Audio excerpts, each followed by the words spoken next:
नमस्कार दोस्तों, स्वागत है आपका हमारे इस खास सफर में। आज हम एक ऐसी प्रेरणादायक कहानी लेकर आए हैं जिसे सुनकर आपका मन श्रद्धा और विश्वास से भर जाएगा।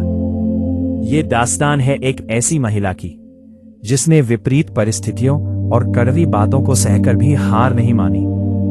आज की ये कहानी हमें सिखाएगी कि जब मेहनत और सच्ची आस्था मिलती है तो कैसे ईश्वर स्वयं मार्ग दिखाने आते हैं। आइए इस अद्भुत सफर की शुरुआत करते हैं। सावित्री एक सांवली रंग की महिला थी जिसकी शादी रमेश नाम के युवक से कुछ समय पहले ही हुई थी। एक शाम सावित्री ने बड़ी मेहनत से खाना बनाकर सबको परोसा। जैसे ही उसकी सास सुशीला ने निवाला मुंह में डाला, वो अपना आपा खो बैठी और चिल्लाने लगी, सावित्री, क्या मायके से यही हुनर सीख कर आई हो कि थाली में सब्जी की जगह सिर्फ नमक परोस दिया? जब से इस घर में तुम्हारा आगमन हुआ है, तब से न जाने किस मनहूस साए ने हमारे घर को घेर लिया है।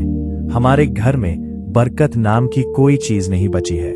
सावित्री ने बहुत विनम्रता और संयम के साथ जवाब दिया, माँ जी, घर में साग सब्जी का एक भी दाना शेष नहीं था। सुबह जो थोड़े से आलू बचे थे वे मैंने पहले ही बना दिए थे। मैं तो केवल घर की मर्यादा रखने का प्रयास कर रही हूँ। सुशीला की कड़वाहट का मुख्य कारण सावित्री का सांवला रंग था, जिसे लेकर वो अक्सर उसे ताने दिया करती थी। लेकिन सावित्री का मन गंगा की तरह निर्मल था और उसकी अटूट आस्था माँ दुर्गा के प्रति थी। रमेश दिहाड़ी मजदूरी करके बड़ी मुश्किल से घर का खर्च चलाता था, लेकिन दुर्भाग्य से पिछले कुछ दिनों से उसकी तबीयत अचानक बहुत खराब हो गई थी। जब डॉक्टर को दिखाया गया तो उन्होंने चिंता जताते हुए कहा, इन्हें भीषण गर्मी के कारण लू लग गई है, जिससे शरीर में कमजोरी आ गई है। इन्हें उल्टी दस्त के साथ तेज बुखार है। अभी इन्हें कम से कम 2 महीनों तक पूरी तरह बेड रेस्ट की जरूरत है। यह सुनकर सावित्री के सामने दुखों का पहाड़ टूट पड़ा। उसने सोचा कि जब तक रमेश ठीक नहीं हो जाते उसे ही घर की जिम्मेदारी उठानी होगी।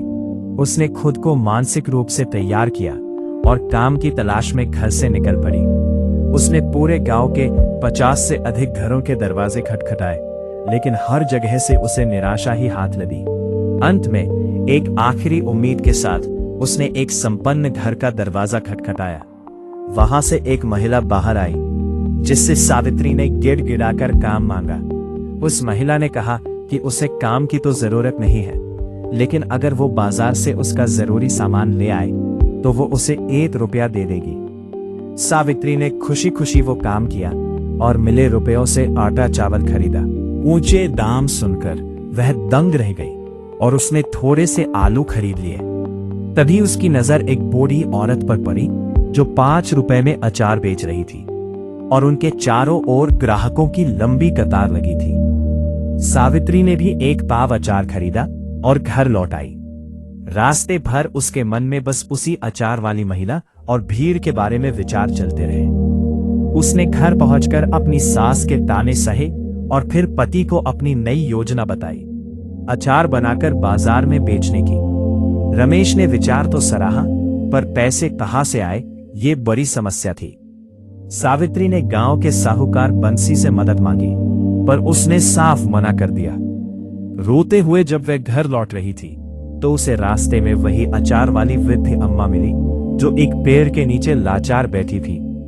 पूछने पर उन्होंने बताया कि कल रात उनके गांव में बादल फटने से उनका सब कुछ बह गया। सावित्री ने दया भाव दिखाते हुए उन्हें अपने घर चलने का आग्रह किया।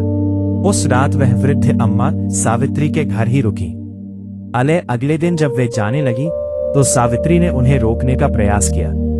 उनके बीच लगाव इतना बढ़ गया कि सावित्री ने उन्हें घर पर ही रहने के लिए मना लिया। सावित्री ने उनके सामने अचार बनाने की बात रखी। उस अम्मा ने अपनी बची कुची जमा पूंजी सावित्री को दी और उन्होंने मिलकर स्वादिष्ट अचार तैयार किया।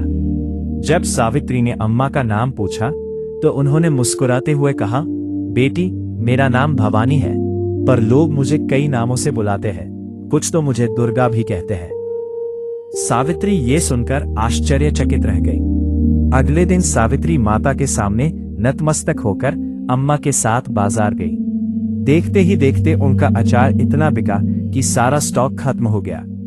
जल्द ही सावित्री पूरे बाजार में स्वादिष्ट अचार वाली के नाम से मशहूर हो गई। उसकी कमाई बढ़ने लगी।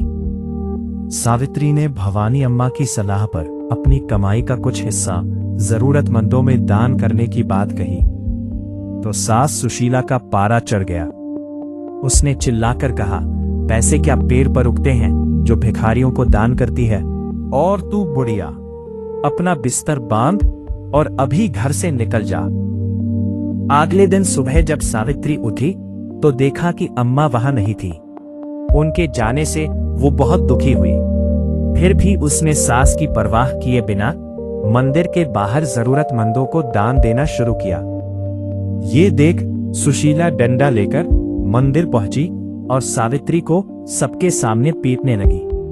सावित्री ने मां दुर्गा को पुकारा, हे मां, मेरी रक्षा करो।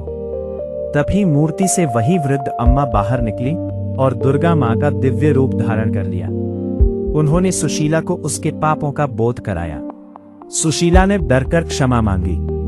मां की कृपा से सावित्री का अचार का व्यवसाय इतना बढ़ा कि उसने शहर में एक बड़ी दुकान खोल ली। रमेश पूरी तरह स्वस्थ हो गया और अब वे सब सुख शांति से रहने लगे। तो दोस्तों, ये थी आज की कहानी जो हमें सिखाती है कि श्रद्धा और मेहनत का फल कभी व्यर्थ नहीं जाता।